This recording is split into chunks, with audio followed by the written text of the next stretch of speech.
A creeping shadow, called the Gloom, is swallowing the ocean's light, and one young storyteller is about to break every rule to stop it. In the kingdom of Coral Spire, a silence has fallen, enforced by fearful elders who believe old tales are too dangerous to tell. But Lyra knows this silence is killing their home, draining the very magic that makes the corals glow and the currents sing. Defying a direct decree, she prepares to venture into the Forbidden Trench, a place of forgotten history and untold peril. She is risking everything, even exile, on a single hope that the source of their fading power can be found in the deep. By the end of her journey, you will understand how the gentlest magic, the power of a story, can save an entire world from vanishing into darkness. What forgotten truth lies buried where light cannot reach? Before we follow Lyra into the trench, I would love to know, where are you listening from right now, and what is the local time where you are? Her fingers brushed against something impossibly smooth amidst the jagged trench rock. It was a conch, radiating a soft, internal light that pulsed like a sleepy heart. The moment Lyra's hand closed around it, a cascade of whispers filled her mind, not with words, but with feelings and images of a world vibrant with color. This was no mere shell. It was a memory, a living record of everything the Gloom had tried to erase. Turning it toward the wall, its light washed over a panel of faded glyphs, and they shimmered to life, resolving into a clear path, a map pointing toward the legendary sunken city of Ethel. But the shell's sudden brilliance had a cost. From the shadows uncoiled a creature of the deep, a gloom crab, its jagged shell crusted with the same darkness that choked the reef. It clicked its massive claws, advancing with territorial rage. Lyra's heart hammered. She could flee, saving herself but losing the map forever, or she could stand, a desperate idea forming. The shell still hummed in her hand, a gentle, persistent frequency. Instead of fighting, she closed her eyes and focused, trying to mimic that soft resonance with her own voice. It was a fragile, wavering note, but she poured all her hope into it. The crab halted, one claw suspended mid-air. It tilted its head, the malevolent glow in its eyes flickering, soothed by the melody. This was the proof she needed. The Gloom had not destroyed these creatures, only corrupted them, and they still remembered the gentle magic they were born from. The pacified crab scuttled sideways, and then vanished into a fissure she had not seen, its departure revealing a narrow, hidden crevice. From that dark opening, a new sound drifted out, a faint, melodic echo that seemed to call her name. But as she looked back at the whispering shell, its light was noticeably dimmer, its ancient power clearly finite. The choice was immediate and terrifying. Follow the echo toward answers, or conserve the only tool she had left. The crevice was a tight, whispering squeeze into a cavern that took her breath away. A single statue of a temple guardian stood frozen in the center, its stone form draped in ancient coral, one hand outstretched and holding 5 glowing pearls. As Lyra approached, the pearls lifted from its palm, hovering in the air. A deep, resonant voice that was not a voice echoed in her mind. Show me the shape of a lullaby. Show me harmony. The unspoken consequence was clear. A wrong arrangement would bring the cavern down upon her. Force was useless here. She closed her eyes, her fingers hesitating over the shimmering orbs. Then she began to hum the gentle, winding tune her grandmother had sung to her as a child, a melody that spoke of soft currents and sleeping moons.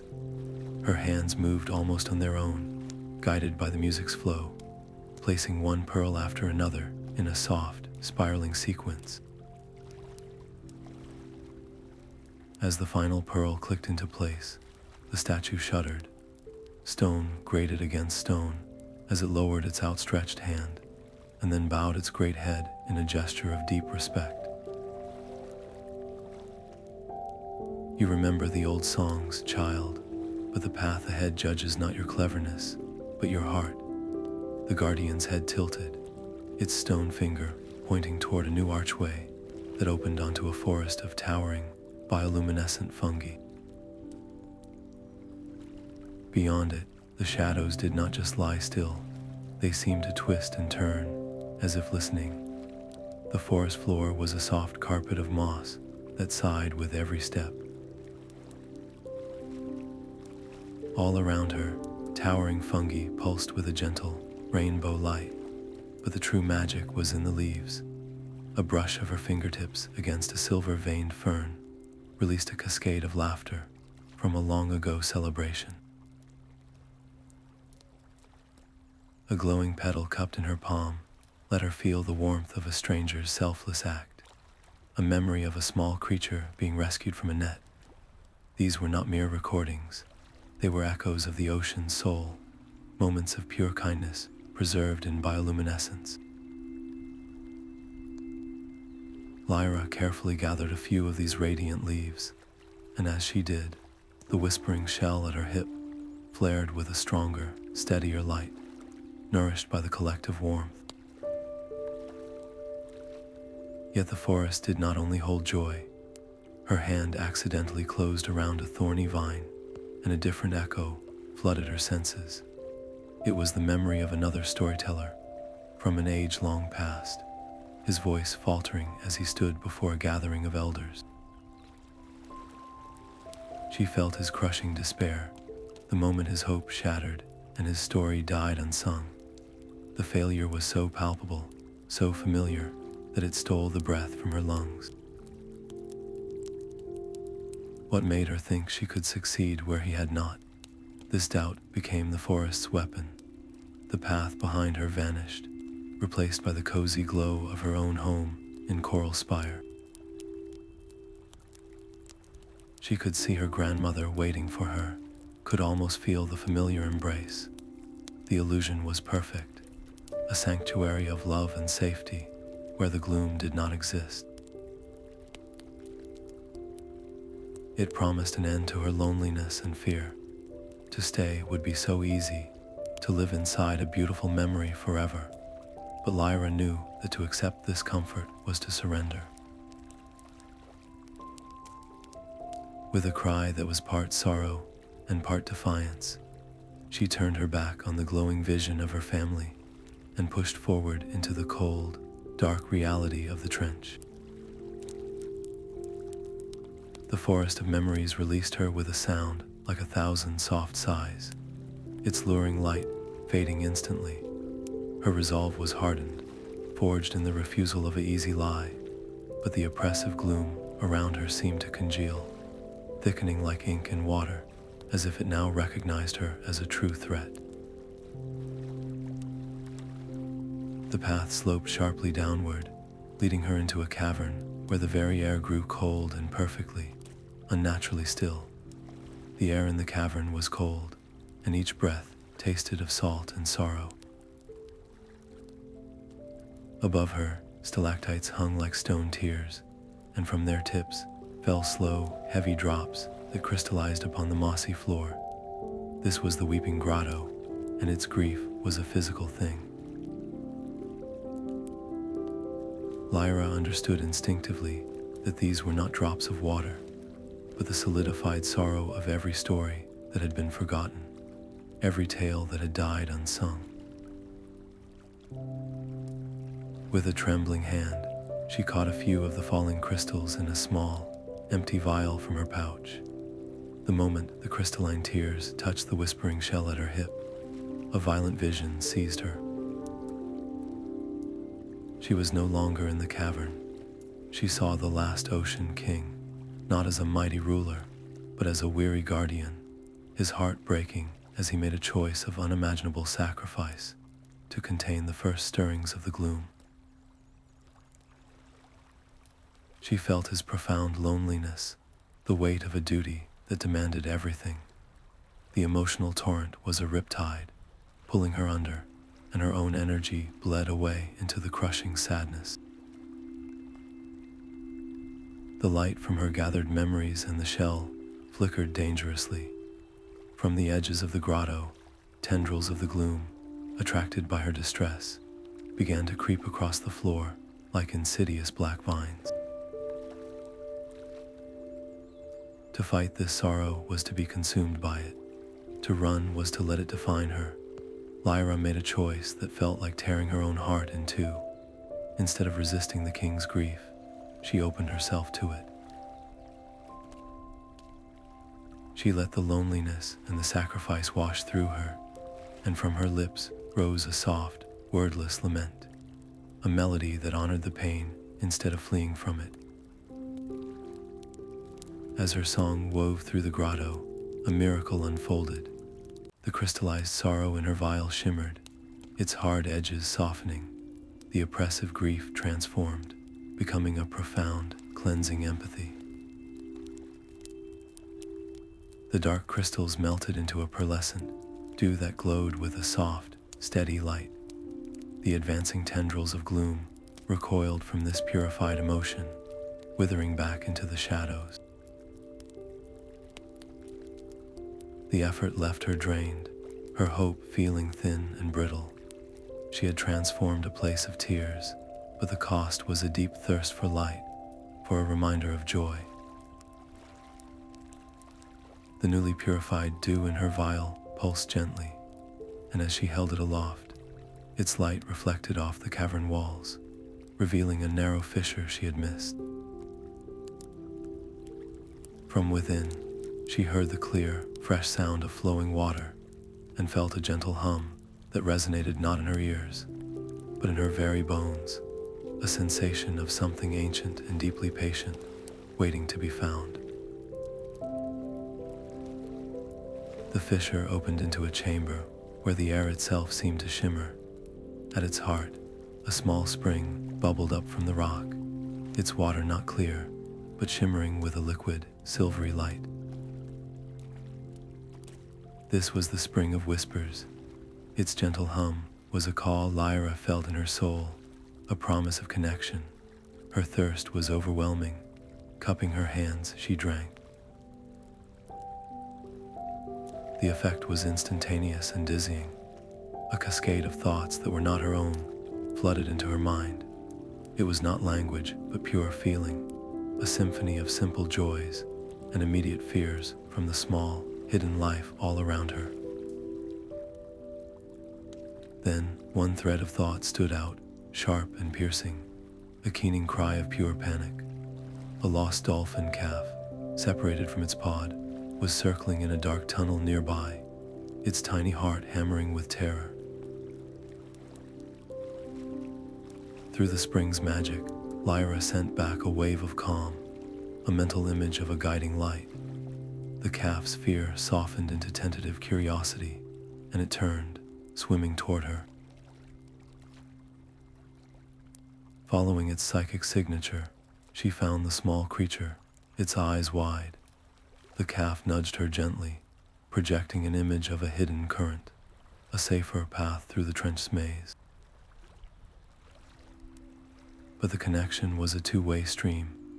As the calf led her, Lyra suddenly felt a different presence through their shared link, a cold, gnawing emptiness that felt nothing like the ocean. It was the gloom's hunger, a vast, insatiable desire to consume all light, all warmth, all thought. The sensation was a visceral dread that threatened to swallow her own mind. She had to build a wall within herself to filter the overwhelming despair from the spring's gift.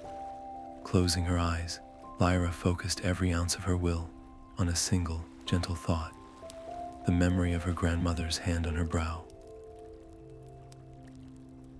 She wrapped that protective feeling around the calf's fragile consciousness, shielding it from the invasive darkness.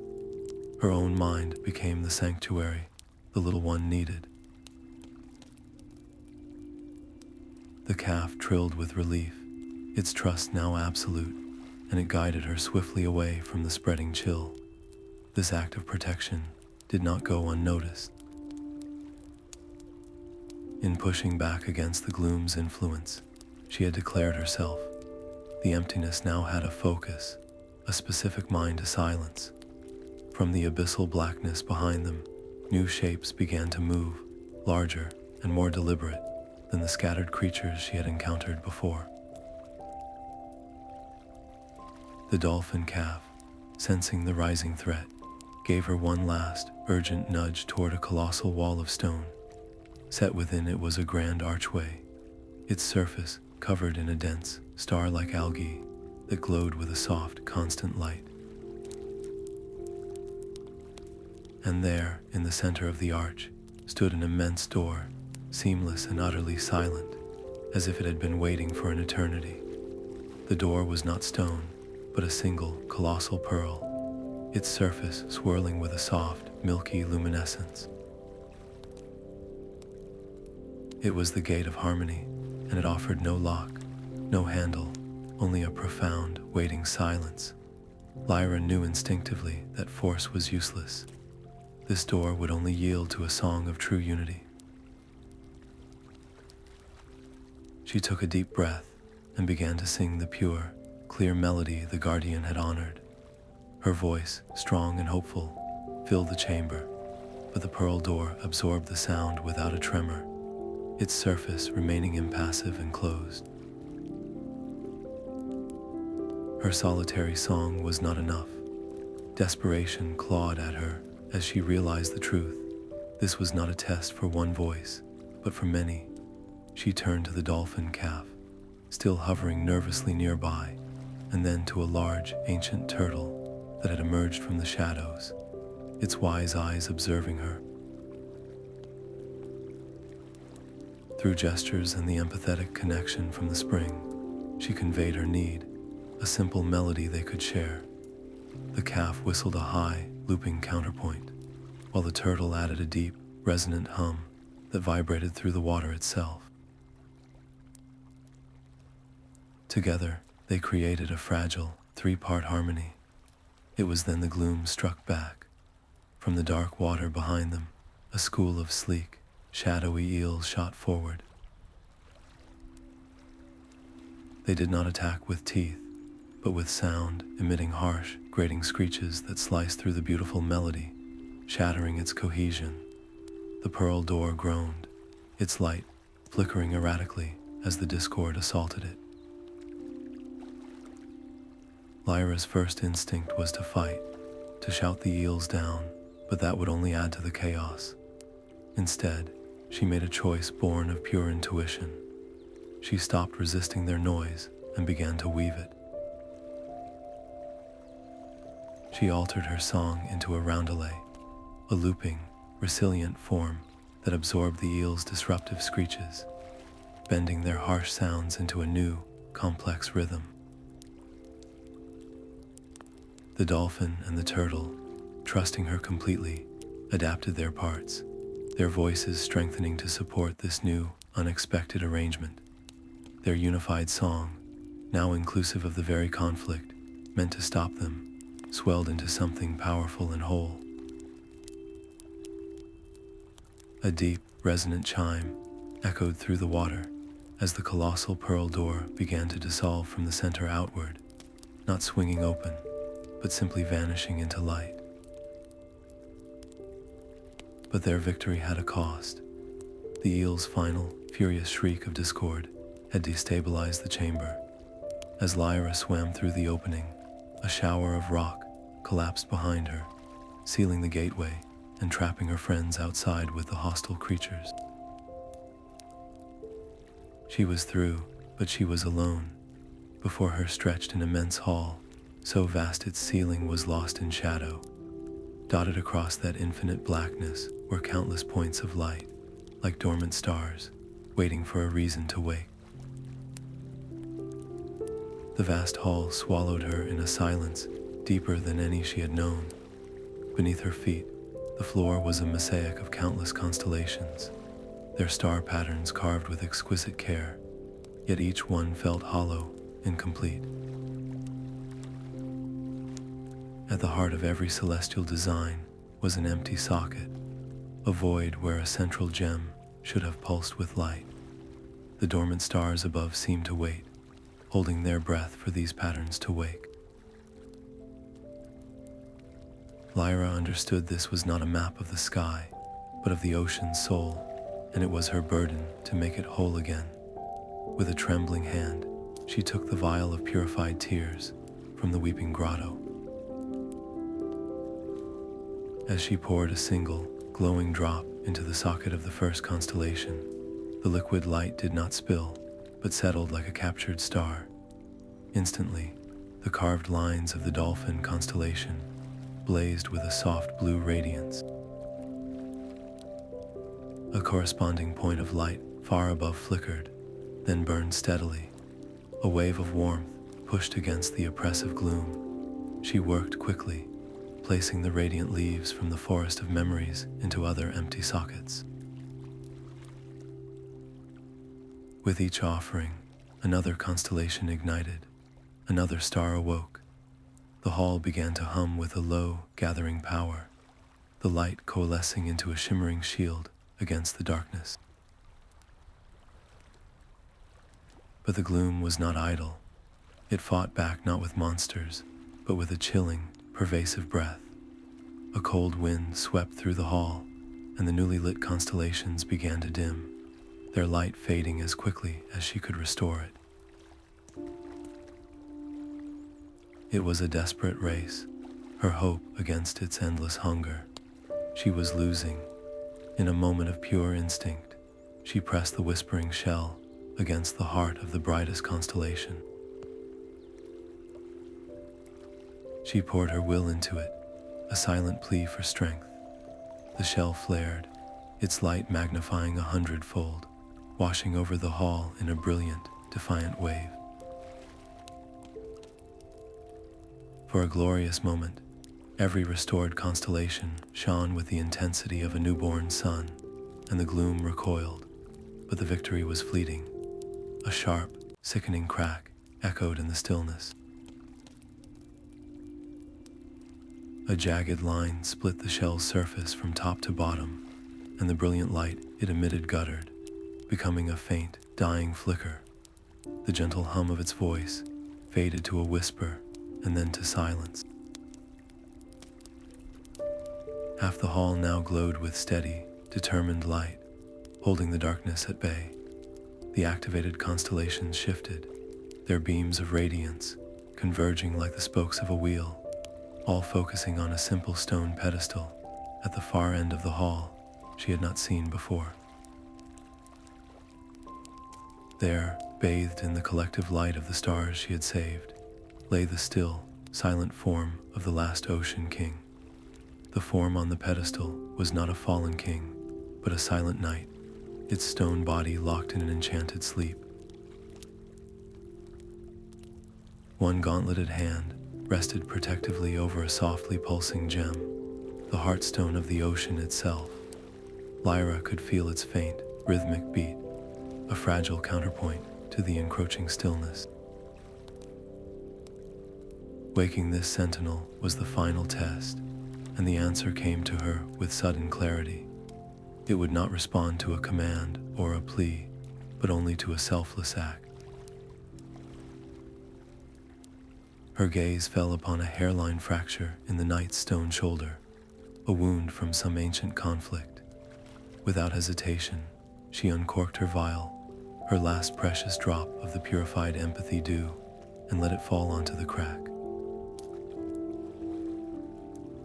The stone knit together seamlessly, and the knight drew a sudden, shuddering breath. Its eyes snapped open, but they were clouded with the confusion of ages. In a flash, it was on its feet, a coral spear leveled at her heart, its point glowing with defensive energy. Lyra's own heart hammered, but she forced her feet to remain rooted. She did not raise her hands or flinch. Instead, she closed her eyes and began to hum the night's own forgotten wake song, a gentle melody of dawn patrols and solemn vows that the whispering shell had imparted to her in a fleeting dream. The spear tip wavered. The hard light in the night's eyes softened into recognition, then into a profound, weary gratitude. It sank to one knee, its armored head bowed. Before it could speak, a thunderous impact shook the hall. Outside the sealed gateway, the gloom had drawn itself together, forming a massive beast of pure shadow and rage, its formless limbs hammering against the stone. The night rose, its voice a gravelly echo as it pointed to the Heartstone, its glow now faltering with each of the beast's blows. "Protect it," the Sentinel urged, "for if its light fails, all our stories end here." A section of the wall near the gate cracked, and a tendril of absolute darkness, cold and silent, began to seep into the hall. The shadow beast slammed against the hall with the force of a tidal wave, its formless limbs of pure darkness seeping through the cracked stone. The night moved with a speed that belied its stone form, interposing its body between the creature and the pulsing Heartstone. "We cannot fight its rage directly," it echoed in Lyra's mind, its voice strained. But this hall remembers a gentler strength. It gestured to the constellations glowing at their feet. They were made to mend, not to break. We must lure it to the center. While the night drew the beast's fury with sweeping arcs of its coral spear, creating a shield of shimmering light, Lyra focused on the grand, central constellation beneath them, a design of interlocking spirals that still lay dark. She realized it was not a weapon, but a vessel designed to hold and purify immense pain. As the beast was drawn over the exact center, thrashing against the night's defenses, Lyra pressed her hands against the empty socket and poured all the remaining light from her own being into it.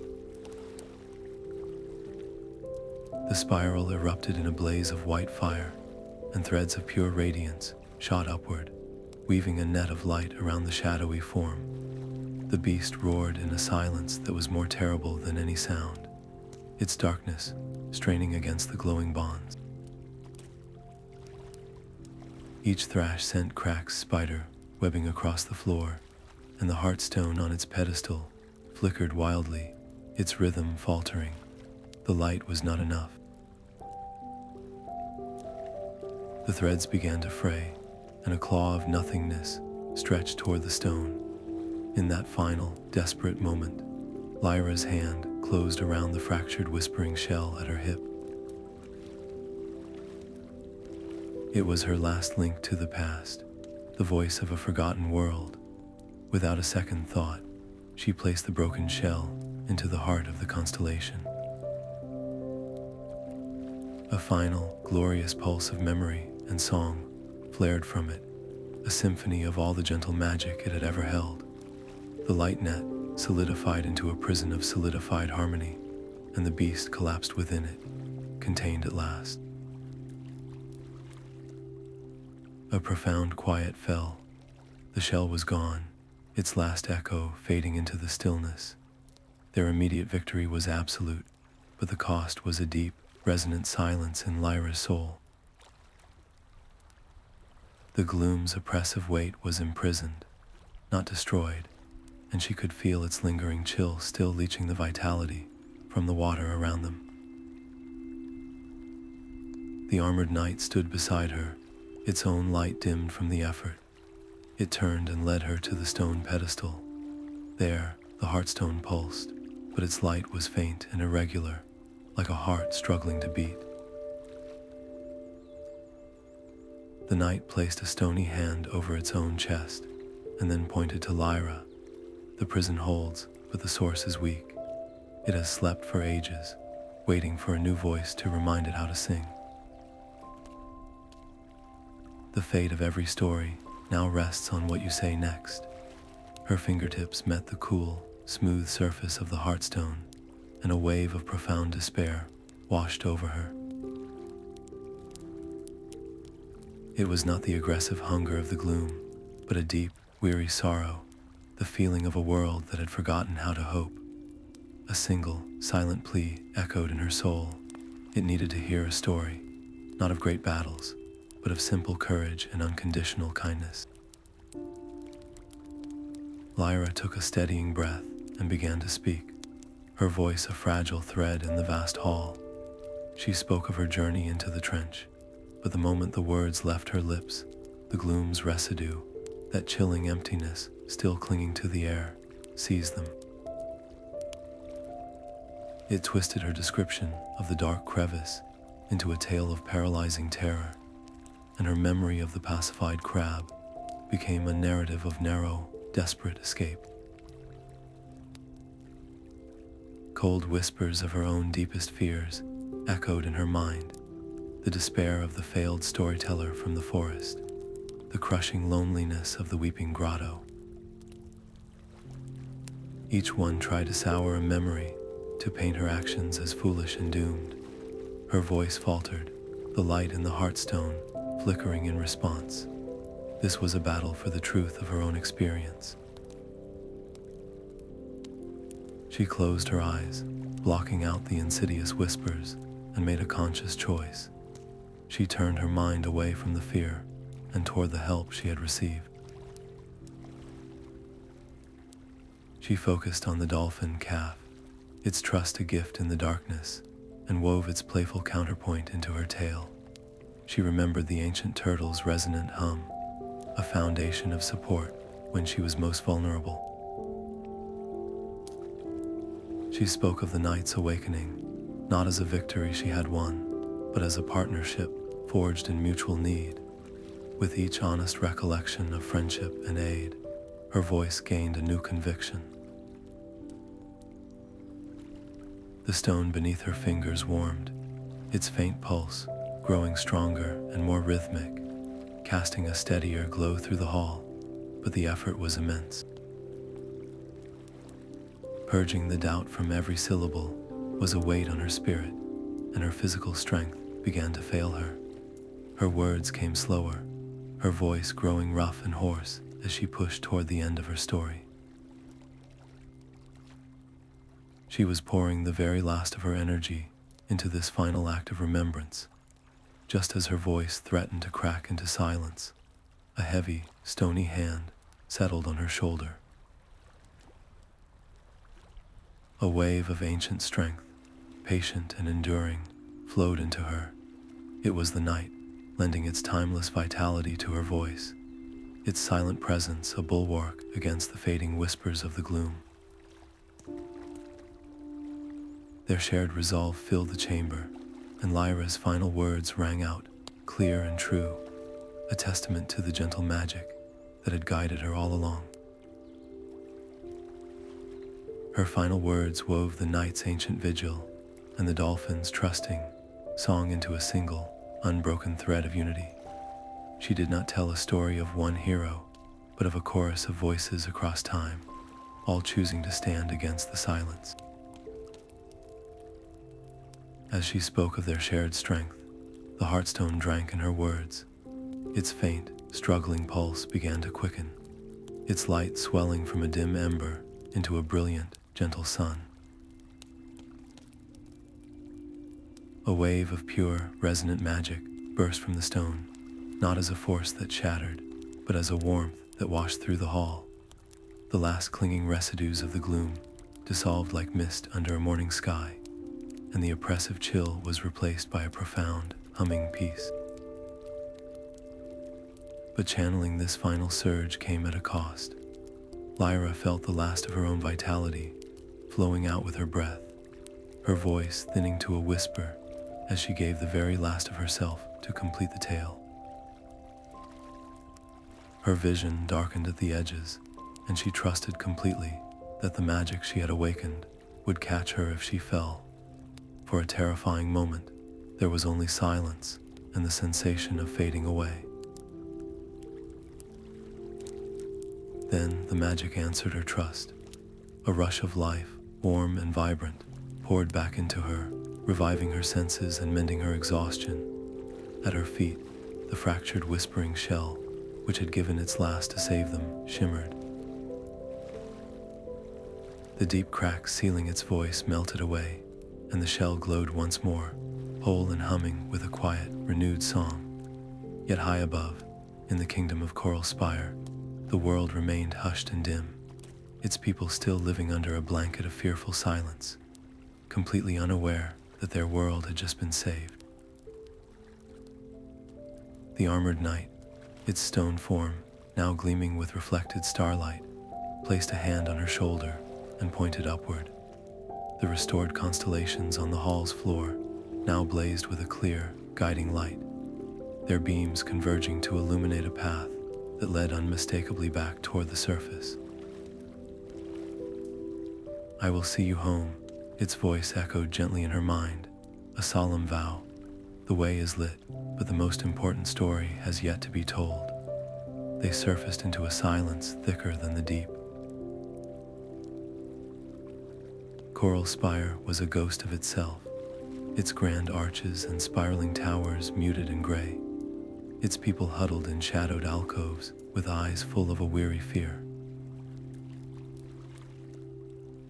The gloom was gone from the trench, but its legacy of silence remained, a prison the inhabitants had built for themselves.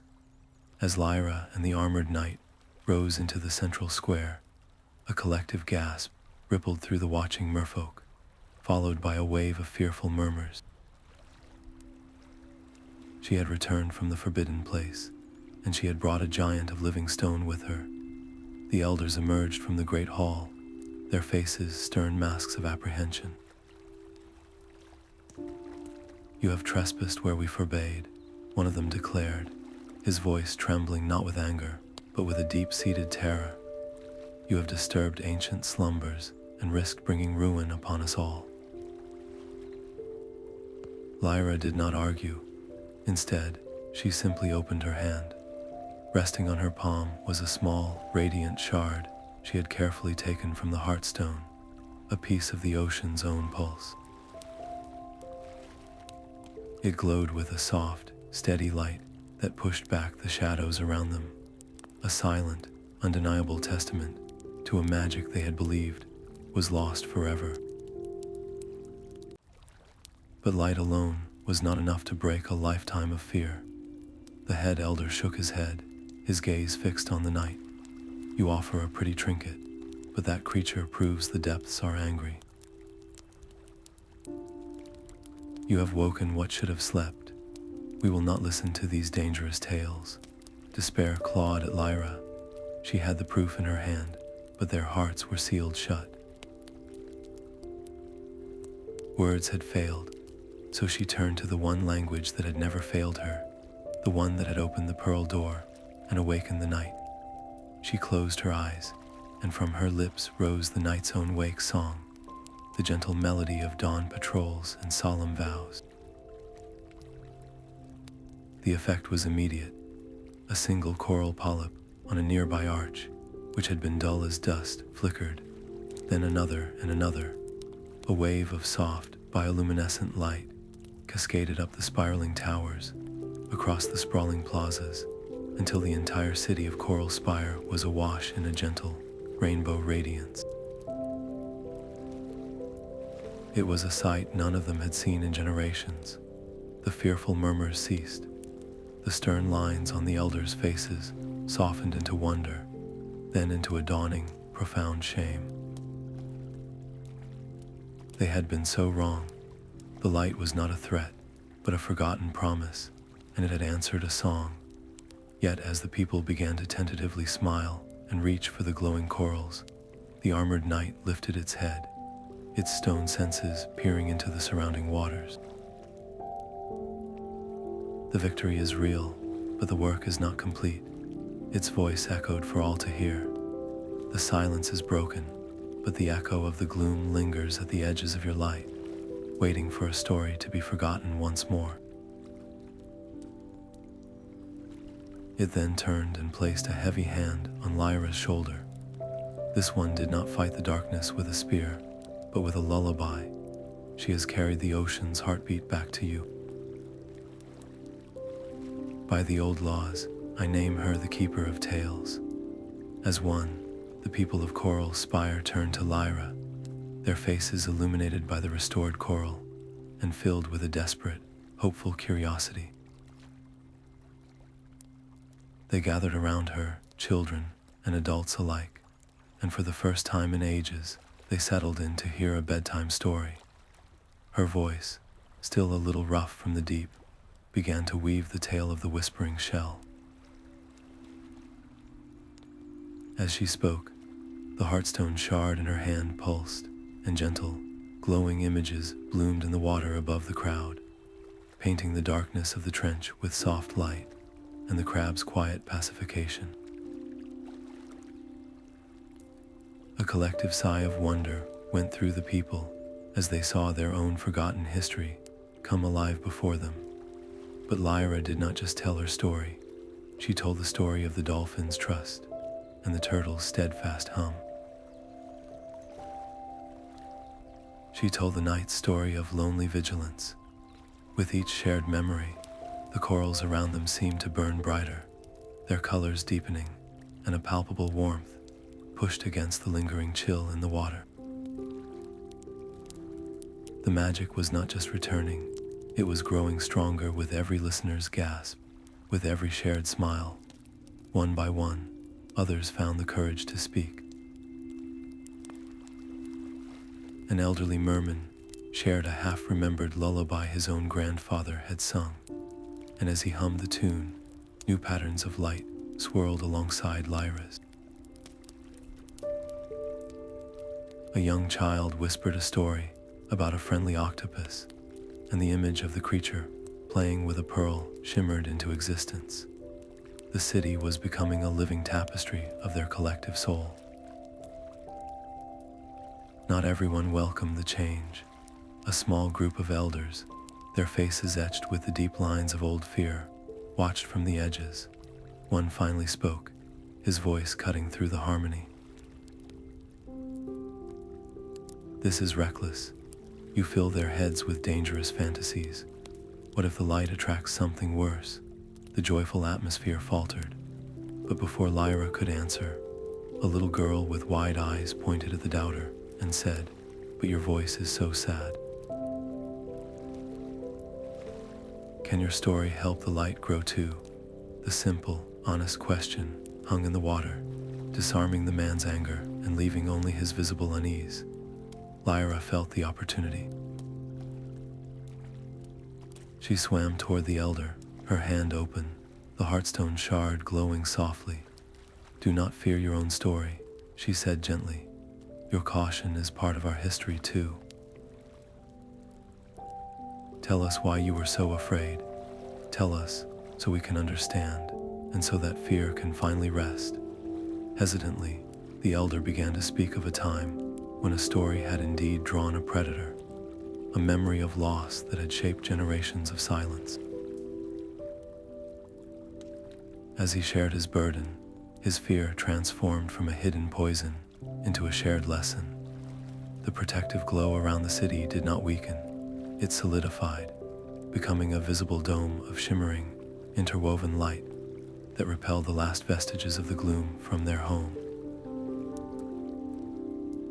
Yet, as the people of Coral Spire celebrated their reclaimed brilliance, Lyra felt a distant, cold tremor through the Heartstone shard.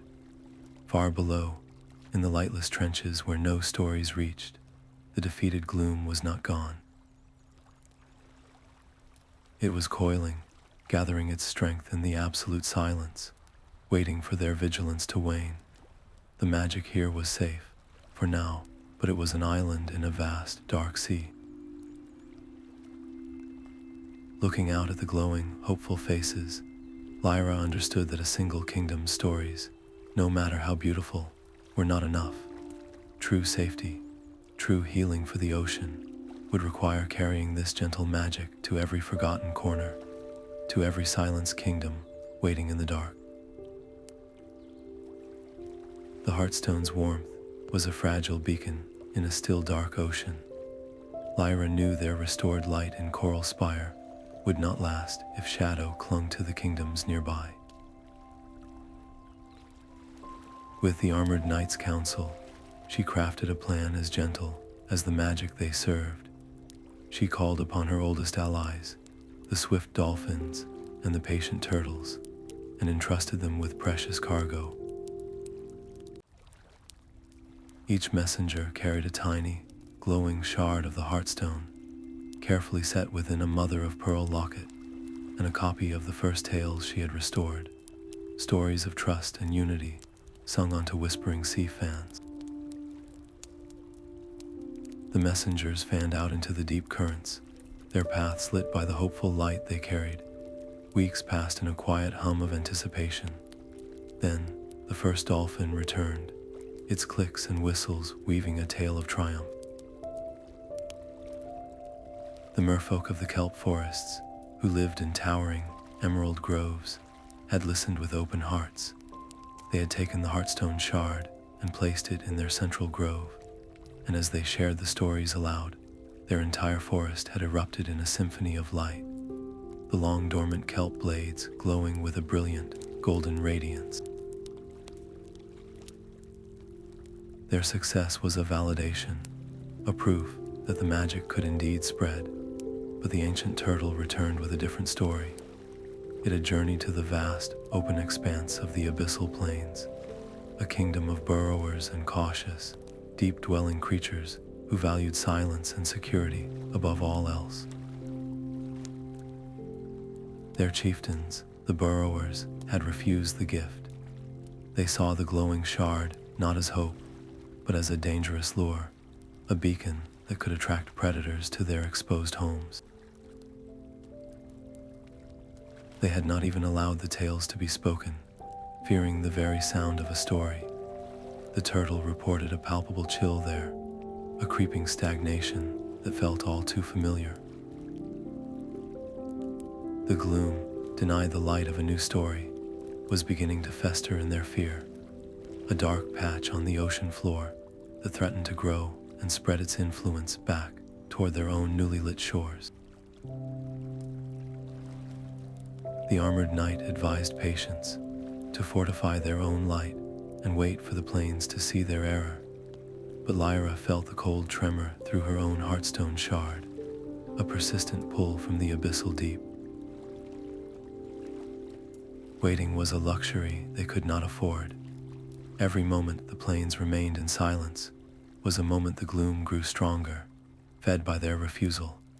She made a decision that sent a ripple of concern through her people. She would go to the abyssal plains herself. She would not go to demand or to command, but to listen and to gently persuade, to offer their stories as a shield, not a weapon. The risk was immense.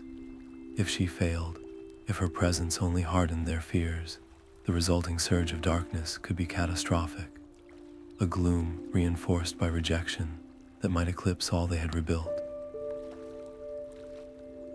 Yet if she could reach them, if she could help them find their own voice, the ocean kingdoms could be united for the first time in ages, their collective light forming an unbreakable shield.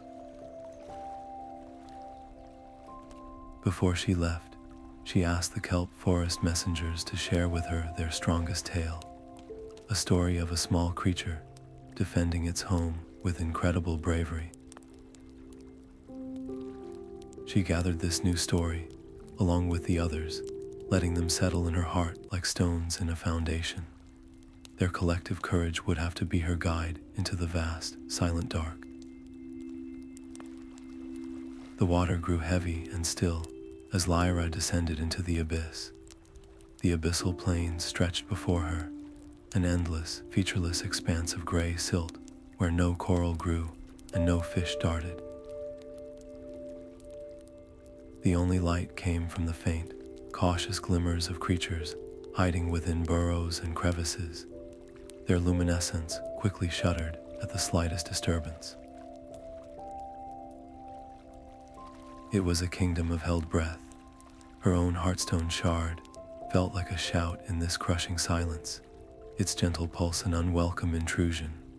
She found their leader, a stern lantern-fish elder named Barrow, whose own natural light was dimmed to the faintest glow. He emerged from a shadowy cave, his large eyes narrowed with a deep, ingrained suspicion. "You bring the very thing we hide from," he stated, his voice a low thrum in the water. "Your light is a dinner bell for the things that hunt in the dark. We have survived by being quiet and being still. We will not risk our safety for your stories." Lyra's first tales, the ones of brave dolphins and awakened knights, were met with stony silence. She spoke of the kelp forest's golden glow, but here, the word glow itself sounded like a threat. With every story she offered, the oppressive stillness seemed to thicken, and she could feel the chilling residue of the gloom coiling closer, drawn by the friction of her hope against their fear. It was a palpable weight, testing her resolve, whispering that some silences were too deep to ever break. Barrow's patience frayed. "Your magic is a gamble we cannot afford," he declared, his light flashing once in finality. "You will leave this place. You will take your dangerous light with you." Arguing would only prove his point, that she was a disruptive force. So, Lyra did the one thing no one here ever did. She stopped speaking and began to listen. She asked about their fears. She listened to their accounts of near misses with shadowy hunters and the generations of loss that had taught them the supreme value of invisibility. She absorbed their history not as a wrong to be corrected, but as a valid story in itself. Then she began to weave a new tale. She did not speak of brilliant light, but of a subtle, clever fish who learned to use the tiniest spark to illuminate safe paths for its kin, not to boast, but to protect. She wove their own fears of predators into the narrative, honoring their caution while offering a new possibility, that their community itself could be their greatest shield. A soft gasp rippled through the watching burrowers. A few of the younger plains dwellers, their eyes wide with a longing they had never dared to express, felt a strange warmth in their chests. Tentative, gentle lights began to kindle along their fins and scales, a quiet, personal radiance they quickly tried to hide. The story had found a foothold. But Barrow was not swayed. He saw the budding glow not as hope, but as recklessness, a contagion that threatened their entire way of life. He swam before Lyra, his own light stark and challenging. "You speak of protection," he said, "then prove it. Our deepest cave, the Sunken Cleft, has been sealed for generations. It is a place of old fear, where the gloom is said to pool thickest. If your gentle magic is truly a shield, then face what lies within. Bring back a story from that darkness, and we will listen. Fail, and you will seal the fate of your own cause, proving that some shadows are meant to remain untouched." The entrance to the Sunken Cleft was a jagged tear in the ocean floor, exhaling a chill that had nothing to do with temperature. As Lyra swam inside, the water itself seemed to thicken with forgotten dread. The cave did not attack with teeth or claws. Instead, it drank her fears and gave them form. First, the darkness congealed into the stern faces of the coral Spire elders, their silent disapproval a physical weight.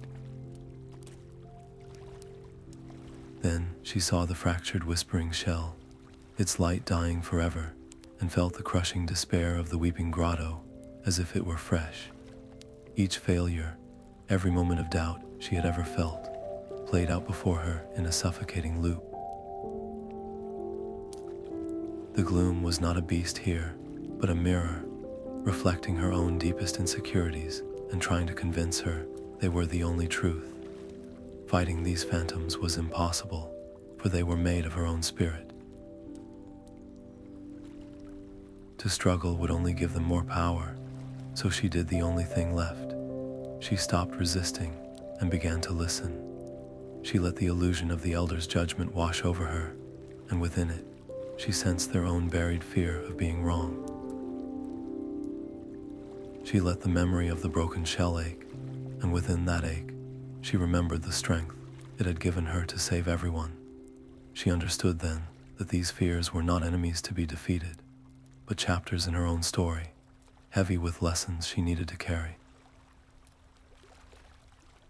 From her lips rose a soft, wordless lullaby, the same gentle melody that had calmed the crab and awakened the night. But this time, she sang it not to soothe the creature, but to honor the fear itself.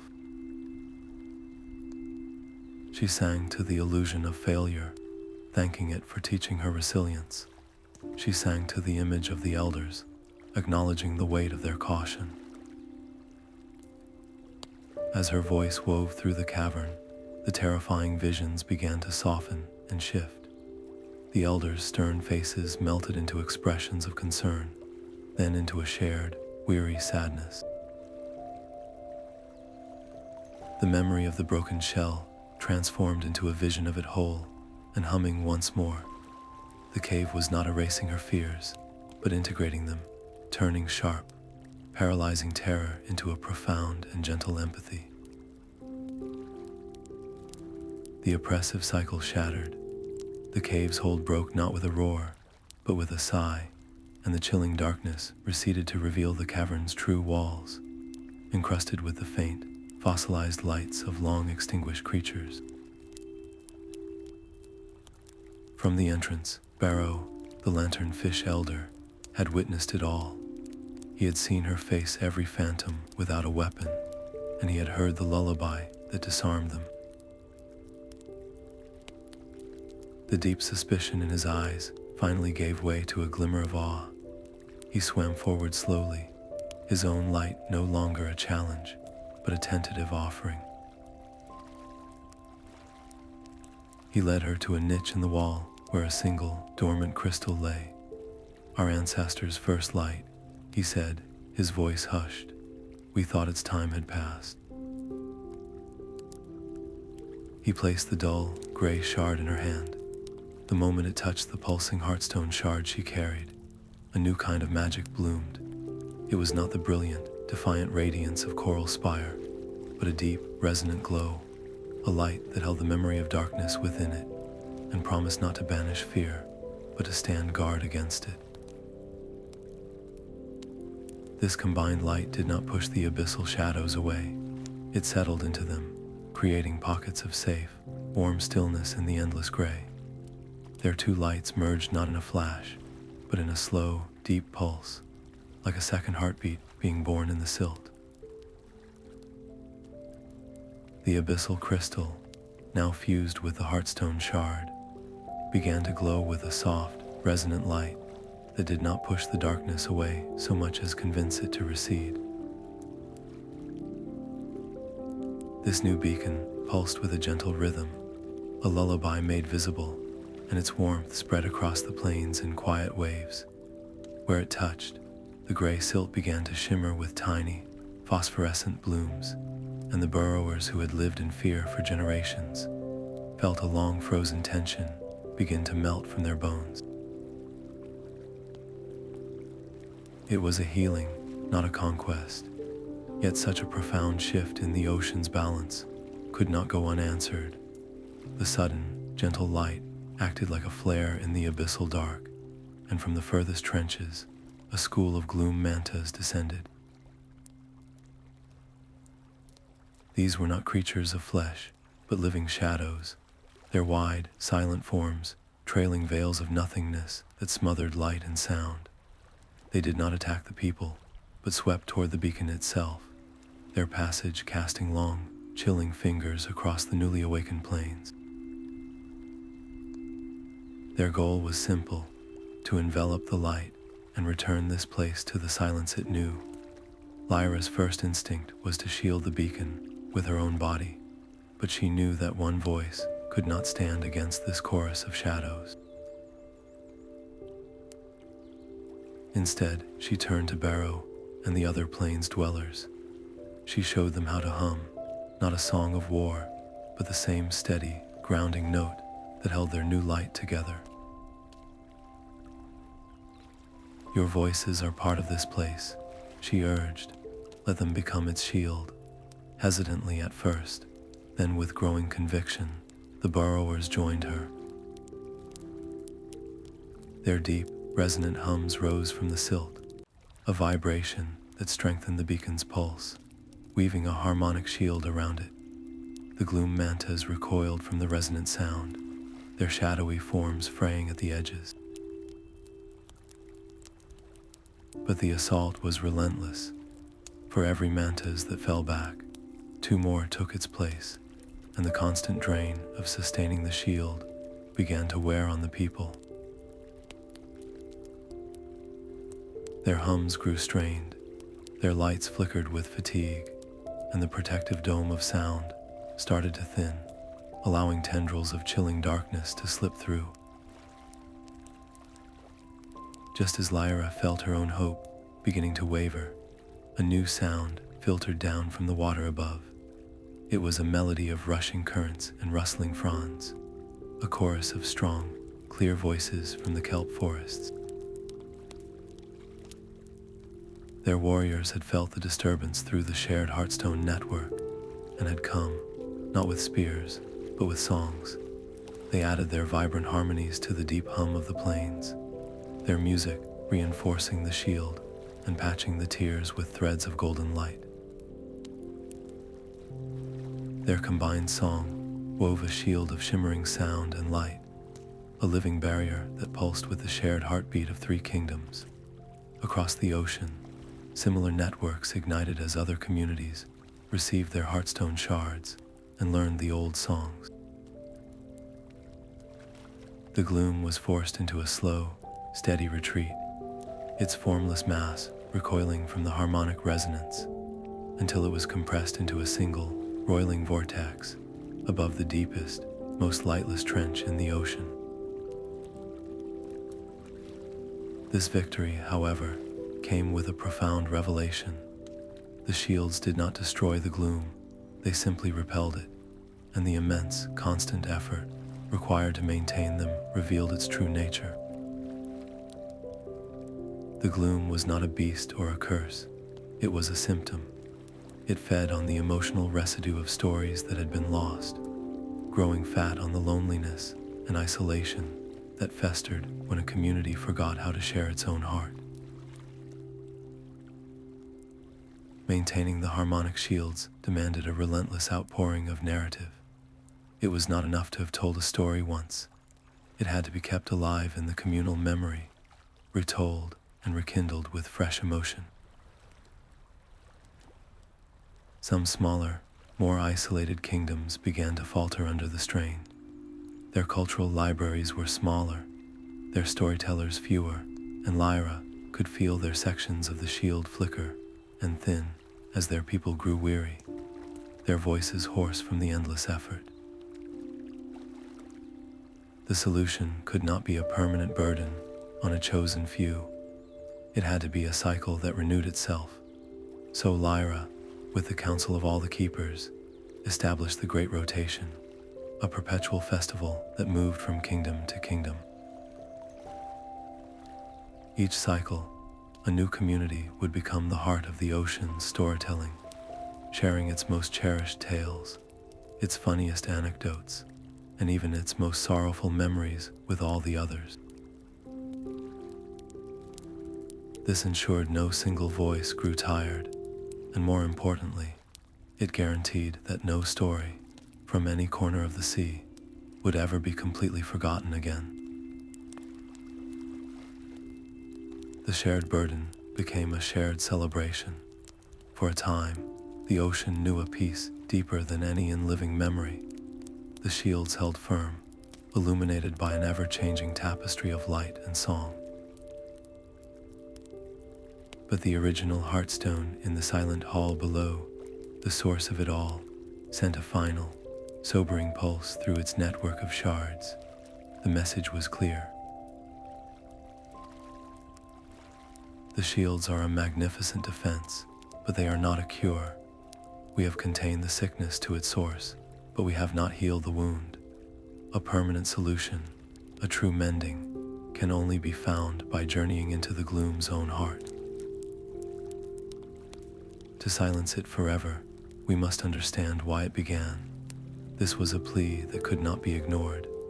Lyra did not call for an army, for weapons were useless here. She asked for a different kind of courage. She summoned a small, chosen group of tale keepers from across the kingdoms, each a master of their people's most essential stories. They were a living library, armed not with spears, but with the epic of the kelp forests, the lullabies of the abyssal plains, and the chronicles of coral Spire. Their unity was their shield, and their stories would be their light. As they gathered above the maelstrom of darkness, the swirling vortex, where all the ocean's forgotten sorrows had pooled, the water grew cold and silent. They were not going to fight a monster. They were going to listen to a wound and hope that by hearing its story, they could finally offer it peace. Their descent into the trench was a journey into absolute negation. The water grew so thick and cold it felt like swimming through frozen ink. Their combined lights, which had blazed so brightly on the surface, now strained to push back a darkness that seemed to swallow sound itself. The silence here was a physical pressure, a weight that threatened to collapse their very thoughts. Then the whispers began. They were not voices, but tendrils of psychic dread that coiled through their protective bubble, each one tailored to a specific heart. The stoic keeper from the kelp forests flinched as shadows mimicked the choking grasp of a predator vine. He had barely escaped as a child. The cheerful chronicler from the Dolphin currents shuddered, hearing the phantom cries of a lost pod member. Each keeper faced the memory of their own deepest fear, and the collective light wavered as their focus fractured. The Abyssal Plains keeper, Barrow, whose courage was so new and hard-won, felt the old, instinctual terror of attracting a hunter return with paralyzing force. His personal light, a soft golden glow, flickered wildly and began to dim. A crack appeared in their harmonic shield, and the gloom seeped in, a chilling void that drained warmth and hope. The entire protective bubble shuddered, on the verge of imploding and leaving them all exposed to the crushing silence. Lyra knew commands or pleas would not reach him. Fear had its own logic, so she did the one thing no leader was supposed to do. She shared her own weakness. Her voice cut through the whispers, calm and clear, as she told them of the moment in the Sunken Cleft, when she had faced the phantom of the Coral Spire elders. She spoke not of her triumph, but of the raw, humiliating terror that had frozen her, the certainty that she was just a foolish child, leading everyone to ruin. She described the crushing weight of that self-doubt, making it real and relatable. Her vulnerability was a lifeline. Barrow's flickering light steadied as he listened, his own private shame reflected and normalized in her story. The other keepers, too, felt their isolated fears become a shared burden. One by one, they added their own quiet admissions of past failures and moments of despair, weaving a tapestry of resilience from threads of acknowledged fragility. Their collective light did not just brighten, it transformed. It became a warmer, more profound radiance, the kind born from mutual understanding rather than simple bravery. The gloom recoiled from this new quality of light, and as it pulled back, the true nature of the vortex was revealed. It was not a mindless storm. At its core pulsed a single, concentrated consciousness, a being woven from the accumulated sorrow of every story that had ever been lost, every tale that had died unsung. It was a sentient wound in the world, an entity of pure, forgotten grief. The formless darkness coalesced before them, and in its silent, swirling heart, Lyra saw not malice, but a profound and endless loneliness. She understood then that they had not come to battle a monster. They had come to listen to the ocean's oldest, most broken heart, and their only weapon was the courage to offer it compassion. The shadowy wail did not move, but its silence became a voice, a deep resonance that vibrated in their bones. It was not a language of words, but a torrent of feeling, a cascade of images that flooded their minds. They saw a time when the ocean was young, and this being, this first voice, had swum from kingdom to kingdom, its songs painting the water with the first colors of magic. They felt its joy as it watched the corals bloom in response to its tales, and they felt the first sharp pang of loneliness when a community, distracted by its own growth, turned its back, the connection snapping like a frayed thread. This was not a monster. It was a creator, the very source of all their stories, who had been slowly poisoned by the one thing its gentle magic could not withstand, the deafening silence of being forgotten. Its pain was a physical weight in the water, a grief so vast it had curdled into the gloom that now threatened them all. The entity recoiled from their pity, and the psychic assault shifted. It began to pull at the stories they carried, trying to twist the kelp forest epic into a saga of betrayal, and the abyssal lullaby into a song of eternal fear. It sought to absorb their light into its own despair, to prove that sorrow was the only true ending. Lyra felt the narrative slipping, their collective harmony thinning as the entity's ancient loneliness threatened to swallow their hope. She knew they could not fight this sorrow. They had to offer it a purpose. Her voice cut through the psychic storm, not with a command, but with an invitation. "We have built a network of light," she said, her words a gentle current against the crushing pressure. "But there is a void at its center, a place for all the tales that have slipped through the cracks. We need a guardian of lost tales, a keeper for the stories no one else remembers. Your solitude would no longer be a prison, but a sacred duty. Your memory would become our greatest treasure." The massive whale form shuddered, the swirling darkness of its body rippling. The offer was a profound threat to its very identity. For ages, its anger had been its only companion, a shield against the pain of abandonment. To accept this new role meant laying down that shield, allowing itself to be vulnerable to hope once more. The gloom surrounding it flickered, its oppressive grip on the trench visibly weakening as it wrestled with a choice it had never imagined possible. In that moment of hesitation, as the ancient being stood on the precipice between its old pain and a new beginning, Lyra closed her eyes and did the one thing she knew could bridge the impossible distance. She began to sing. It was not a complex epic or a heroic ballad. It was the simplest of melodies, the very first lullaby ever hummed in the ocean, a song of welcome and belonging that the whispering shell had once shared with her in a dream. Her lullaby was a thread of pure starlight in the crushing dark. As she sang, the other tale keepers added their voices, weaving the epic of the kelp forests and the deep hum of the abyssal plains into the melody.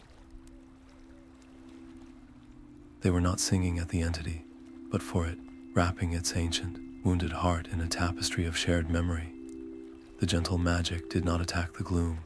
It simply reminded the being of what it had been before the loneliness began, a creator of beauty, a singer of the first dawn. The massive shadowy form began to tremble, its edges softening. The oppressive silence, shattered as a sound like 1,000 sighs of relief, filled the trench. The entity's form dissolved from swirling darkness into a breathtaking vision of swirling starlight and liquid narrative. Where the monstrous whale of shadow had been, there now floated a benevolent guardian, its body a constellation of captured tales, its eyes holding the gentle patience of the deep itself. This transformation released a shockwave of pure, raw magic. The entire trench groaned in response, its unstable walls shuddering, and great slabs of stone began to tear loose from the ceiling, threatening to bury them all in a tomb of their own making. The new guardian did not hesitate. With a sweep of its great, luminous tail, it channeled the surging energy, not with force, but with a profound sense of order. The falling stone slowed, then settled into new, graceful arches and buttresses, as if the very rock remembered a forgotten blueprint for harmony. The trench was not just stabilized, it was remade into a sanctuary. "I will be the guardian of this quiet place," its voice echoed, a melody of wind and water.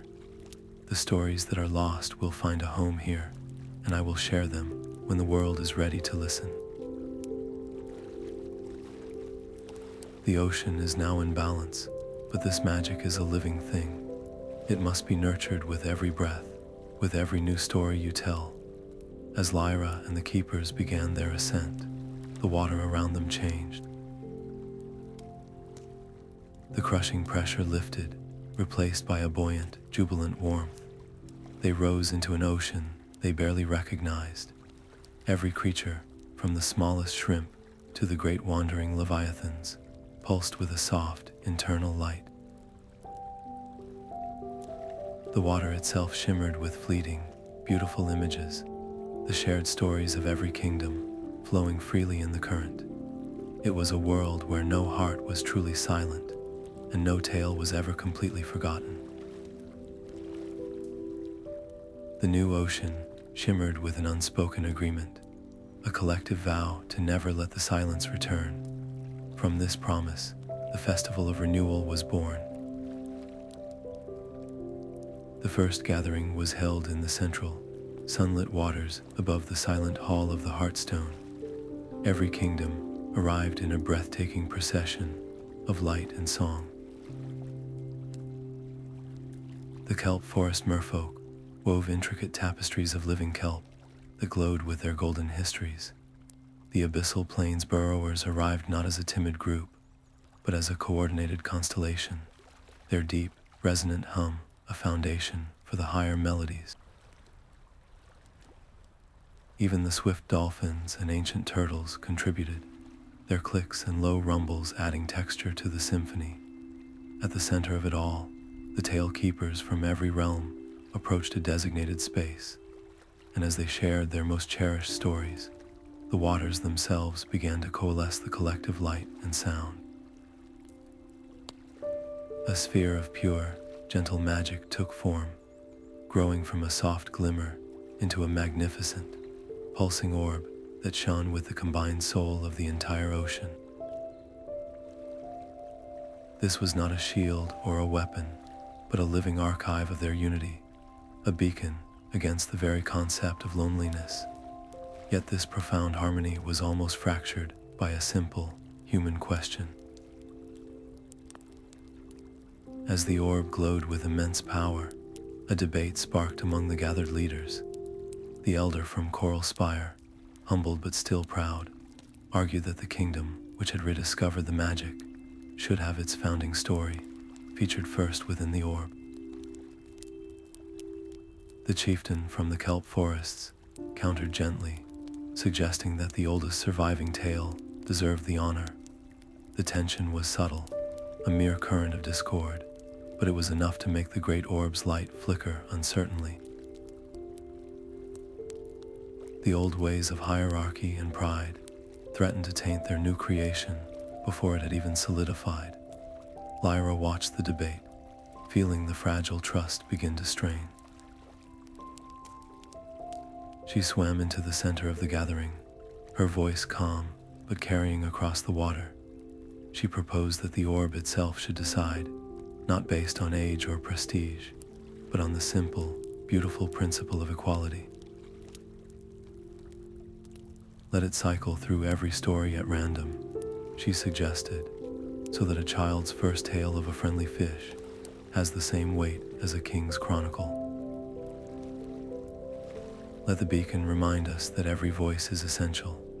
A hushed anticipation fell over the crowd as the idea was offered to the glowing sphere. For a long moment, the orb pulsed, its light shifting through a rainbow of colors as it processed the concept. Then it brightened into a steady, warm radiance, and within its core, a mosaic of countless tiny stories began to swirl and dance, each taking a fleeting, beautiful turn at the center. There was no first and no last, only an endless, celebratory rotation. The collective sigh of relief was palpable. The kingdom's trust in each other and in the magic they had built was now absolute. In that moment of perfected harmony, a final, silent tremor passed through the waters. Every creature felt it, a release of a pressure they had grown so accustomed to they no longer noticed it. The last lingering echo of the gloom, which had clung to the furthest trenches like a persistent chill, simply dissolved. It did not retreat or flee. It ceased to be, starved of the isolation and discord it needed to exist. The ocean was truly, completely whole. As the festival began to wind down, the people turned to Lyra. In a ceremony of simple, profound gratitude, the armored knight, representing the ancient world, and Barrow from the Abyssal plains, representing the new, together named her the Storyteller, the first guardian of the ocean's unified voice. Cheers erupted, a joyous noise that rippled through the luminous water. Yet as Lyra accepted the honor, a quiet realization settled in her heart. Her great work here was done. The system was built, the magic was self-sustaining. The vibrant, story-rich waters around her now felt familiar, a beautiful home she had already learned by heart. Her gaze drifted beyond the celebrating crowds, toward the vast, uncharted currents that led to places where no stories had ever been shared, and where the gentle magic had yet to cast its first, tentative light. A quiet hum of contentment now filled the luminous waters, but for Lyra, it was a completed song. The piece felt deep and true, yet her own heart beat with a restless new rhythm. She stood before the united kings and queens, the great festival orb pulsing softly behind her. "My work as your storyteller has been to help you remember," she began, her voice clear and resonant. "But a story that is not shared is a story that still sleeps. I must journey beyond our mapped seas, to the silent places where no one has ever carried a tale." A ripple of surprise moved through the crowd. The kingdoms, in a surge of support, immediately pledged their finest crafters. Together, they built a vessel unlike any other, its hull inlaid with Heartstone shards, and its sails woven from bioluminescent silk that could capture and store the very sound of stories.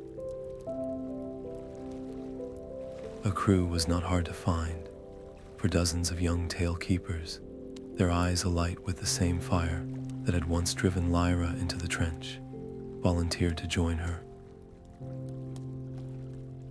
They were the next generation, ready to become explorers of the narrative world, yet not all voices were raised in encouragement. A council of the most senior elders, their faces etched with the memory of past losses, approached her with grave concern.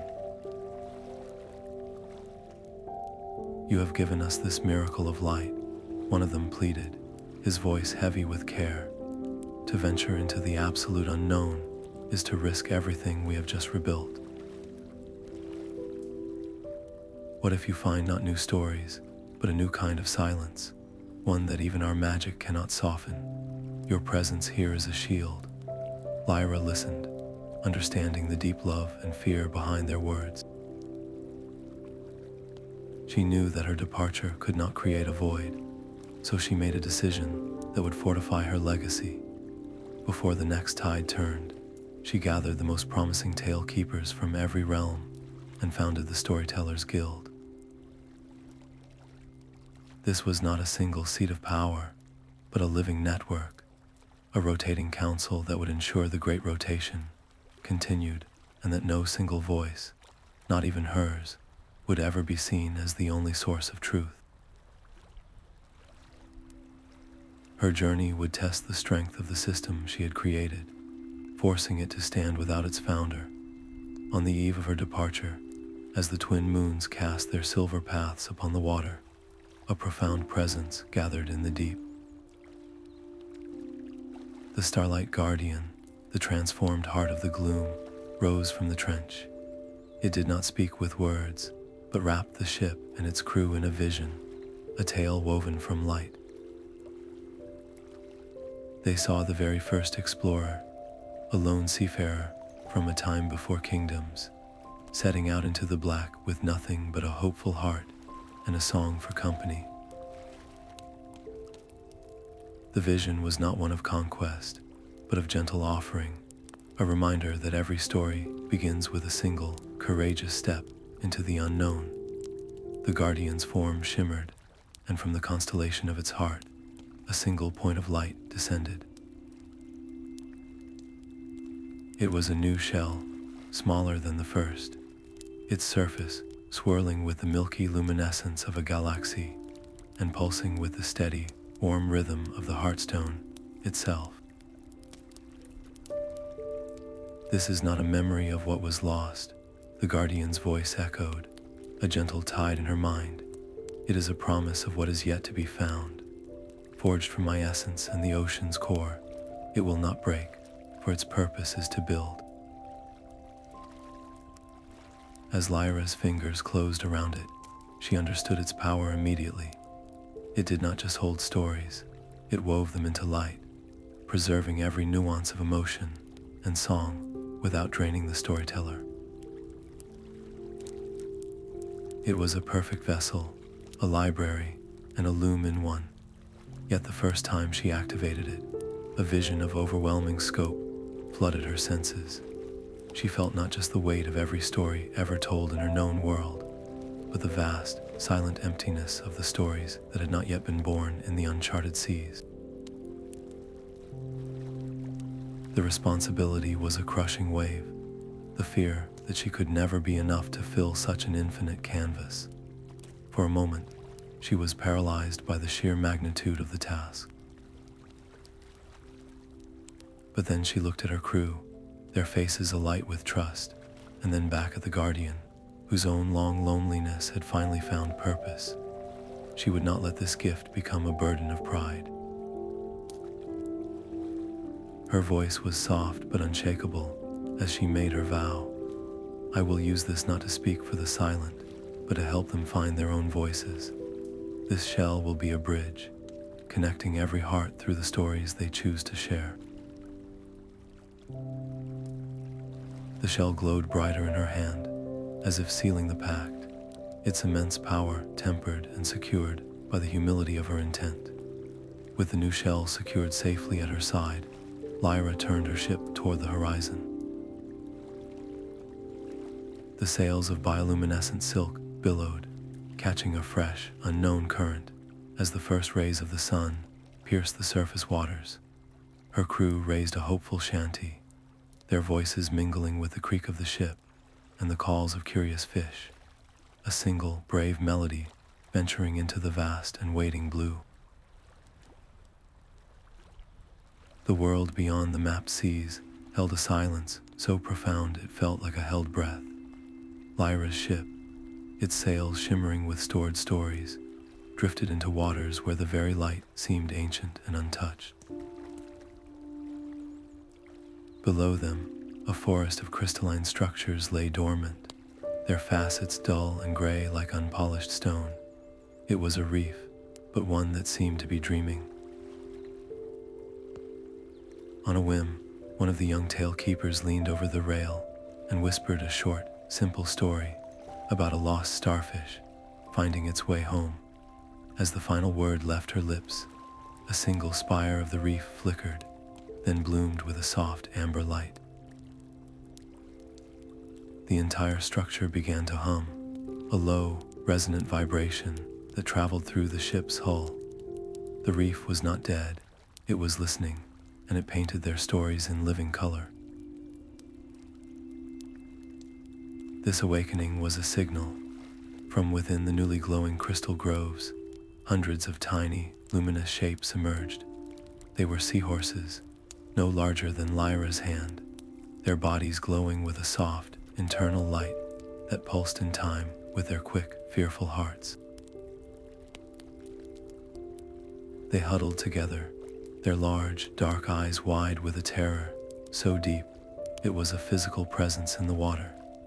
This was their hidden kingdom, a people who had perfected the art of invisibility. The reef's magic was their shield, a delicate instrument that responded to truth and gentleness, and any forceful approach, any loud demand, would shatter the trust they had never given. Lyra immediately signaled her crew to stillness. She understood that their songs, however beautiful, would sound like an invasion here. How do you offer a story without demanding one in return? The answer had to be a gift, given freely with no expectation. With careful, slow movements, she took the new story shell from her side. She did not activate it or try to speak. Instead, she placed it gently on a flat crystal plate at the reef's edge, a silent offering left in the open. Then, she ordered the ship to retreat, pulling back until they were a distant, non-threatening silhouette in the water. The only weapon they had was patience, and the cost of failure was the permanent loss of this fragile, luminous magic. For a full day, they waited. The seahorses remained hidden, their collective light dimmed to near darkness. Doubt began to creep into the crew, a cold whisper that perhaps some silences were meant to be eternal. But then, as the second day's light filtered down from the surface, a single, brave seahorse detached from the safety of the herd. Its glow was a timid, flickering silver as it drifted toward the strange object left by the giants. It circled the shell once, then twice, its long tail curled tight with anxiety. Finally, it reached out a delicate, fin-like appendage and brushed the shell's swirling surface. The shell responded not with a grand narrative, but with a single, soft pulse of welcoming light, a simple hello that asked for nothing at all. The seahorse's own light steadied, its pulse slowing from a frantic beat to a rhythm of cautious, blossoming curiosity. The small seahorse's touch unlocked a whisper from the shell, a gentle story of a coral's first bloom. In response, the seahorse leader, a being with fins like spun silver, drifted forward. Its body began to glow with a complex, shifting pattern, a silent history painted in light. It showed them a memory of eons spent hiding from colossal, passing shadows, their survival dependent on utter stillness and a beauty that asked for no audience. Their entire history was not spoken, but illuminated, a visual epic of silent perseverance. Moved by the shell's tale of connection, the leader's light patterns shifted from caution to a slow, deliberate invitation. One by one, the Seahorse Kingdom began to pulse in unison, their collective light weaving a new, delicate lattice of protection over the crystalline reef. This was their magic, a shield of pure, wordless empathy. As their silent stories flowed into the oceanic network through the story shell, a challenge emerged. The existing harmonic shield, built on sound and song, struggled to integrate this new language of pure light. The great orb flickered, its rhythm stuttering as it tried to process narratives without words. For a terrifying moment, a thin crack appeared in the protective dome over a distant kelp forest, and a tendril of the old, familiar chill seeped through. The unity they had fought for was at risk of fracturing under the weight of a new kind of story. Lyra did not ask the Seahorses to change their nature. Instead, she reached out with her mind to the Starlight Guardian in the deep. Together, they focused on the story shell, not to translate, but to harmonize. Lyra began to hum the melody of the Seahorses' courage, giving sound to their silent light, while the Guardian wove their visual patterns into the fabric of the existing tales. The result was a new form of magic, a story song that could be both heard and seen. As this hybrid tale spread through the network, the harmonic shield didn't just repair itself, it transformed. The light within it grew more nuanced, its colors deeper, and its resonance more profound. The crack sealed with a stronger, more resilient energy than before. This proved a vital truth. Diversity in storytelling did not weaken their defense. It made it infinitely more adaptable and powerful. Yet this success sent a ripple through the ocean's consciousness, revealing faint, answering glimmers from other hidden realms, each with a unique magic waiting to be understood. Heartened by this revelation, Lyra turned her gaze north, toward legends of melodies so potent they could sculpt water into frozen palaces and shape the very currents. Her ship, now carrying the united language of sound and light, caught a cold new current, steering for the mysterious singing icebergs. The water turned to glass, and the cold was a presence that hummed against the ship's hull. Ahead, the singing icebergs rose like frozen cathedrals, their peaks piercing the surface, while their immense, crystalline bases descended into the abyss. Each berg emitted a low, resonant melody, a harmony of shifting ice and deep ocean pressure that seemed to hold the very weather in its grasp. These were the composers of the currents, the ice whales, and they moved around their frozen spires with a slow, ancient grace, their massive white forms blending with the ice. Their songs were not for outsiders. They were a private language, a tradition of such power that sharing it felt like a violation of a sacred trust. Lyra's approach was cautious, her crew silencing their own instruments to listen. But the simple presence of the story shell, radiating its own gentle magic, created a discordant note in the whale's perfect symphony. A young, vigilant whale, mistaking the shell's unfamiliar energy for a threat, let out a sharp, questioning trill that cracked through the water like thunder. The response was immediate. The calm sea erupted into a sudden, swirling squall, trapping their ship in a vortex of churning ice and furious currents. Forced to take desperate shelter in the lee of a smaller berg, the crew huddled together, their hopes as chilled as the water. Lyra knew they could not demand a song. They had to earn the right to hear one. As the squall subsided into a mist of ice crystals, she swam out alone, her hands open and empty. She did not speak of her own journey or her title. Instead, she offered the whales a story, the tale of Coral Spire's long silence and the gentle magic that had saved it. She painted a sonic picture with her voice, describing the moment the city's corals first flickered back to life, not because of a command, but because a forgotten lullaby was finally remembered. The great whales listened, their immense, intelligent eyes fixed on her.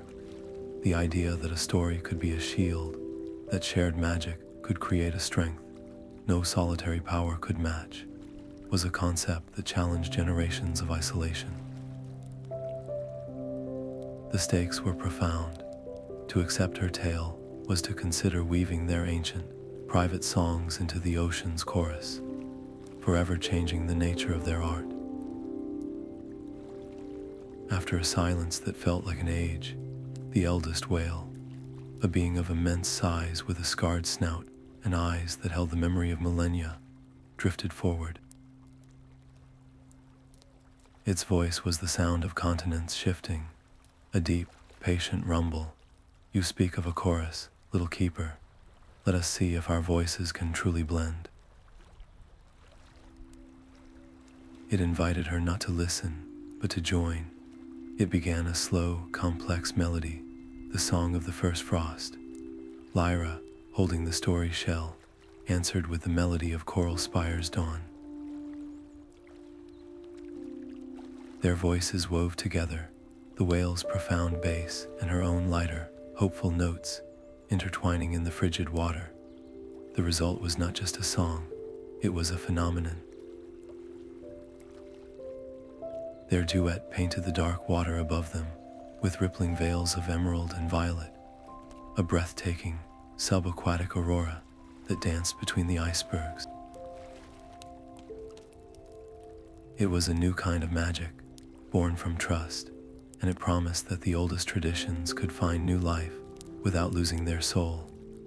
Their duet wove a physical bridge of shimmering light, a brilliant arc connecting the frigid spires of the north with the sun-drenched corals of the tropics. For the first time, distant kingdoms could share not just stories, but their very presence, with a single thought carrying a traveler across the ocean in the blink of an eye. Yet this sudden, profound connection sent a shockwave through the delicate fabric of the ocean's older magics. Deep in the kelp forests, a school of fish, accustomed to navigating by the gentle, predictable hum of their home, suddenly scattered in confusion, their internal compasses spinning from the influx of a powerful, alien frequency. An ancient turtle, who had slept for centuries to the rhythm of a single, quiet current, awoke with a start, disoriented by the symphony of a world now shouting in unison. The very speed of their unity had become a source of temporary distress. Lyra felt the discord through the story shell, a tremor of unease in the newly formed web. She and the elder whale locked eyes, a silent understanding passing between them. Without a word, they softened their song, lowering the bridge's resonant frequency from a triumphant fanfare to a gentle, welcoming hum. They made the connection a suggestion, not a command, allowing every creature the time and space to find its own place within the vast chorus. The bridge of light solidified, but its brilliant intensity settled into a steady, reliable glow, a testament to their careful calibration. This permanent link meant the ocean was now a single, interconnected entity, its health dependent on a constant, conscious harmony. A single sustained note of conflict or isolation in one kingdom could now weaken the entire structure, making their collective story more powerful, yet also more fragile than ever before. Watching the steady pulse of the bridge, Lyra felt a fundamental shift in her purpose. The thrill of discovering new lands was now tempered by the profound responsibility of tending to the story web she had helped to weave. Her journey was no longer about finding lost voices, but about nurturing the delicate balance of a world where every story was now connected. The sight from Coral Spire's highest tower was one to still the heart. Lyra had returned, and with the gathered Storytellers Guild, they began to sing. But this was no ordinary song. It was a weaving, each melody from the ice whales, every silent light pattern from the Seahorses, and all the countless tales from every kingdom rose into the water, pulled by the guild's focused intent toward the central festival orb. The orb swelled with light, and then, with a final harmonious chord, it released its energy in a single, breathtaking pulse. From that pulse, a living web of gentle magic bloomed across the entire ocean, a shimmering, intricate lattice of interconnected stories that glowed with a soft, perpetual light. Any being, anywhere, could now reach out with a thought, add their own story to the weave, or listen to the tales of others. The magic was no longer a flame to be guarded, but a self-renewing tide, ensuring no story would ever be lost to silence again. Yet such absolute openness was not embraced by all. A respected elder from the kelp forests, a keeper of her people's most sacred rites of passage, voiced a concern that rippled through the guild. Some stories, she argued, are not for every ear. They are the private treasures of a family, the solemn vows of a couple, or the quiet grief of an individual. To force all tales into the light would be to strip them of their intimacy, turning sacred moments into public spectacle. A murmur of agreement came from other quarters, from burrowers who valued their quiet histories and whales who held deep, personal songs. The very unity they had built faced its first true test, not from an external monster, but from an internal question of boundaries. Lyra listened with deep respect to every voice in the debate. The solution, she realized, could not be a single rule imposed on all. True unity honors difference. Standing before the glowing web, she proposed a simple, elegant principle. Every storyteller holds the right to choose, she declared. A tale can be offered to the entire web for all to share, whispered along a single thread to a chosen few, or kept close to the heart as a private light. The magic of the web was adaptable enough to honor every wish. This decision did not weaken their creation, it perfected it. By weaving consent and respect into its very fabric, the web became a symbol of trust, a system that protected the vulnerable while celebrating the communal.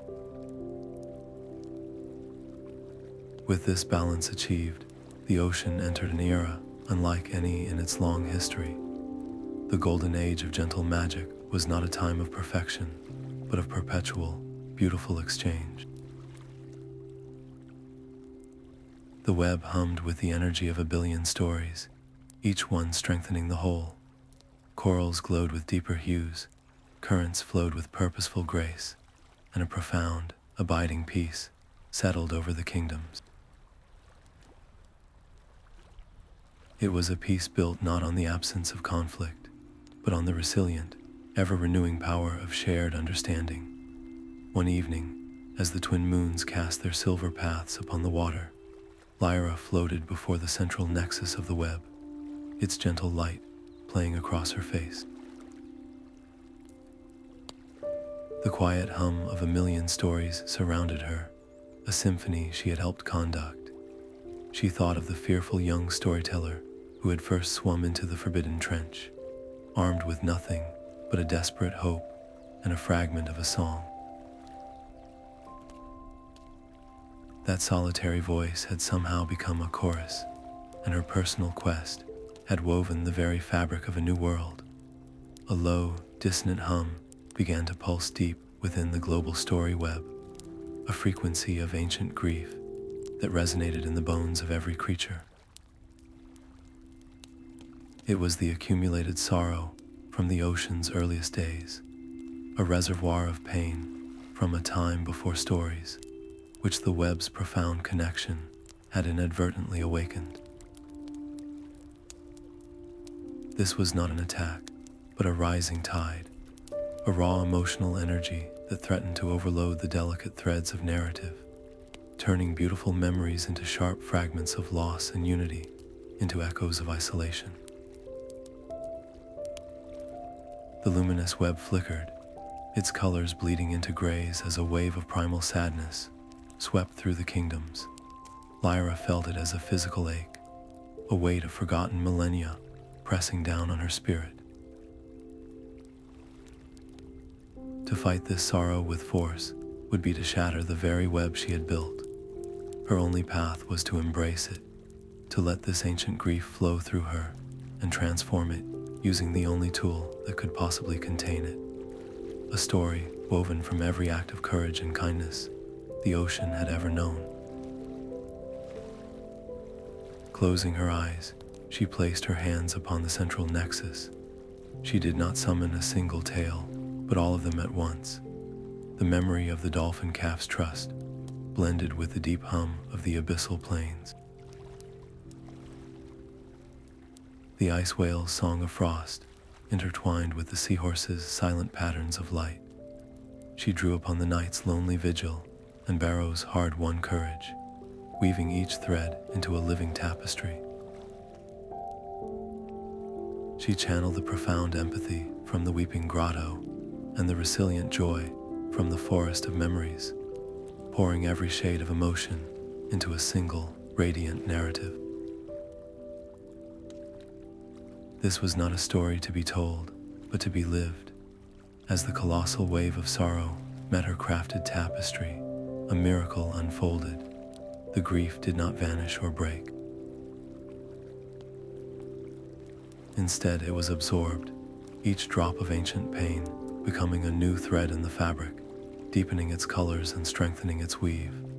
The sorrow was not defeated, it was understood, and in that understanding, it was redeemed. The flickering web didn't just restore itself, it evolved. The gray despair transformed into a deeper, more resonant luminescence, a light that acknowledged past pain while firmly anchoring itself in present hope. A final, harmonious chime resonated through the water, and the story web solidified into a permanent, unbreakable lattice of connected consciousness. The gentle magic was no longer just a shield or a network. It had become the ocean's enduring soul, a foundation that would now endure for all ages. The soft, constant glow of the story web pulsed like a heartbeat over coral Spire, its luminous threads weaving through the water in a silent, ever-changing tapestry. Lyra watched from a quiet archway as a new generation of young tale keepers gathered below, their faces upturned and alight as they added their own fresh stories to the weave. A child's simple tale of finding a perfectly round pearl caused a nearby constellation in the web to shimmer with a delighted pink hue, while a teenager's earnest account of mending a friendship sent gentle waves of empathetic blue rippling outward. This was the harmony she had fought for, not a static perfection, but a living, breathing ecosystem of narrative, constantly renewed by every voice, no matter how small. Her own journey felt both distant and intimately close. The memory of the forbidden trench, now a foundational stone in this magnificent, sprawling city of light. She had entered the darkness as a solitary, questioning youth, driven by a desperate hope, and had emerged as the arch-storyteller, a weaver of worlds. The transformation felt less like a title she carried, and more like a quiet understanding that had settled deep within her bones. The ocean kingdoms no longer simply coexisted. They thrived in a symbiotic dance, their unique magics, the deep hum of the plains, the crystalline songs of the ice, the silent light of the seahorses, all strengthening one another through the web's boundless connection. Occasionally, a flicker on the horizon would catch her eye, a whisper of an uncharted current, or a rumor from the surface world, and the old thrill of adventure would stir in her heart. The call of the unknown would always be there, but she had learned that the greatest exploration was not always outward. True magic was not a secret to be uncovered in a lightless trench, or a power to be claimed from a forgotten city. It was here, in the everyday act of sharing a memory, in the courage of offering a kind word, in the gentle resonance of a story passed from one heart to another. It was this quiet, enduring power that truly connected every soul, that could heal the deepest wounds, and that would forever illuminate the waters, no matter how dark they might once have been.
you.